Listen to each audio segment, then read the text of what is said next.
சுய உதவி குழுக்களுக்கு தற்போது கடன் மற்றும் மானியம் வழங்கும் முறை முற்றிலும் கம்ப்யூட்டரைஸ்டு முறையாக மாற்றி அமைக்கப்படும்.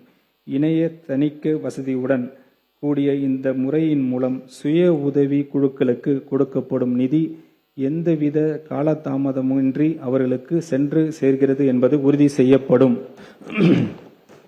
இந்த திருத்த வரவு செலவு திட்ட மதிப்பீடுகளில் ஊரக வளர்ச்சி மற்றும் ஊராட்சி துறைக்கு 39,609 கோடி ரூபாய் ஒதுக்கீடு செய்யப்படுகிறது.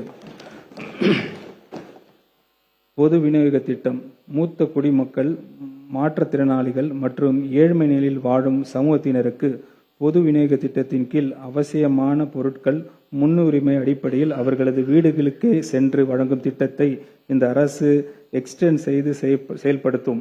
இந்த திட்டத்தை நடைமுறைப்படுத்துவதற்காக இந்த நிதி ஆண்டில் 7.18 கோடி ரூபாய் நிதி ஒதுக்கீடு செய்கிறது. பொது விநியோக திட்டத்தின் மூலம் வழங்கப்படும் அவசியமான பொருட்கள் உரிய அளவிலும் தரமான முறையிலும் பயனாளிகளுக்கு சென்றடைவதை உறுதி செய்யும் நோக்கில் இந்த ஆண்டில் பொது விநியோக திட்டத்தின் மூலம் பேக்கேஜ்டு கோதுமை மாவு வழங்கும் முன்னோடி திட்டத்தை இந்த அரசு செயல்படுத்தும். இந்த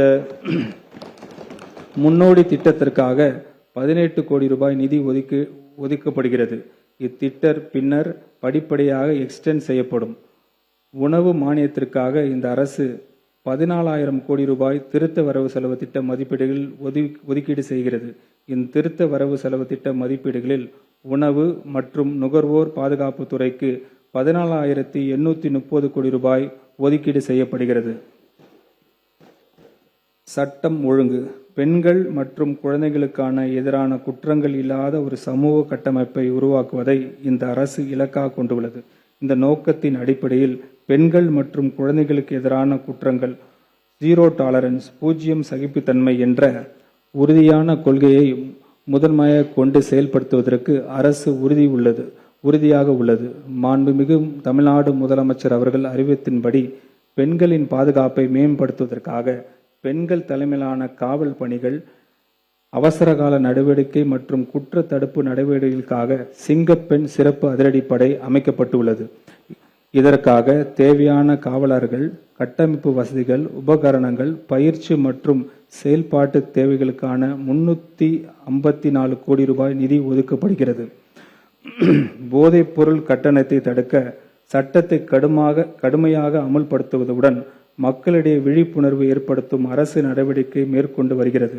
மாநிலத்தின் போதைப் பொருள் தொடர்பான குற்றங்களை கண்டறிந்து கடுமையான நடவடிக்கை எடுப்பதற்காக மாநிலத்தின் ஒவ்வொரு மாவட்டத்திற்கும் ஒரு அலகு வீதம் 37 யூனிட்ஸ், நகர்ப்புறங்களில் 28 யூனிட்ஸ் சேர்த்து மொத்தம் 65 போதைப் பொருள் தடுப்பு பணிக்குழு, special task force of intermediation of narcotics and gangsting அமைக்கப்பட்டுள்ளன. போதைப் பொருட்களின் கடத்தல், விற்பனை மற்றும் தவறான பயன்பாடு தொடர்பாக நிதி சார்ந்த புலன் விசாரணை மேற்கொள்வதோடு சொத்துக்கள் முடக்குதல் உள்ளிட்ட கடுமையான சட்ட நடவடிக்கைகள் இந்த யூனிட்ஸ் மேற்கொண்டு வருகிறது.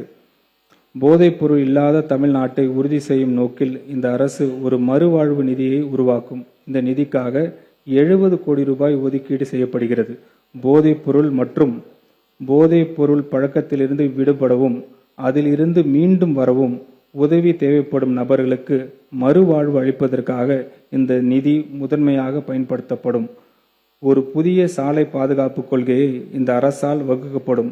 இந்த கொள்கையானது ஆர்கனைசேஷன் சிஸ்டம்ஸ், சாலை வடிவமைப்பு மற்றும் பொறியியல் போக்குவரத்து, சட்ட அமலாக்கம், அவசர கால சிகிச்சை மற்றும் விழிப்புணர்வு கல்வி ஆகிய 5 முக்கிய தூண்களை மையமாக கொண்டு உருவாக்கப்படும்.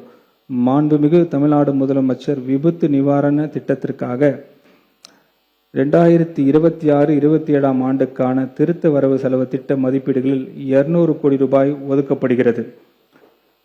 மேலும் 2026-27 நிதி ஆண்டில் பல்வேறு சாலை பாதுகாப்பதற்கான பணிகள் மேற்கொள்வதற்காக சாலை பாதுகாப்பு நிதியின் கீழ் 130 கோடி ரூபாய் ஒதுக்கப்படுகிறது.